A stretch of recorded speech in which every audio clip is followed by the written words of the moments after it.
ഇതായിട്ട് ഒരു സിമ്പിൾ മുട്ട റോസ്റ്റ് ഉണ്ടാക്കാൻ പോവുകയാണ്. എൻ്റെ മോന് ഭയങ്കര ഇഷ്ടം, അതുകൊണ്ട് ഉണ്ടാക്കി കൊടുക്കുകയാണ്.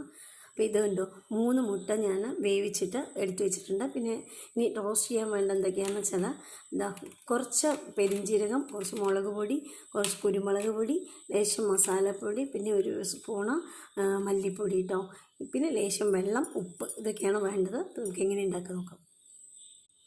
ഇതായിട്ട് എല്ലാ പൊടികളും ഇതിലേക്ക് ഇട്ട് കൊടുക്കുക. ഇതാട്ടോ പൊടിയൊക്കെ അതിലേക്ക് ഇട്ടിട്ടുണ്ട്. ഈ ലേശം വെള്ളം ഒഴിക്കുക, എന്നിട്ട് കുഴച്ചെടുക്കുക കേട്ടോ. ഇതാ എല്ലാം ഇങ്ങനെ ഇതാക്കിയിട്ട് ഇനി ഇതാ മുട്ടയൊക്കെ അതിങ്ങനെ മുളക് പുരട്ടി വയ്ക്കുക.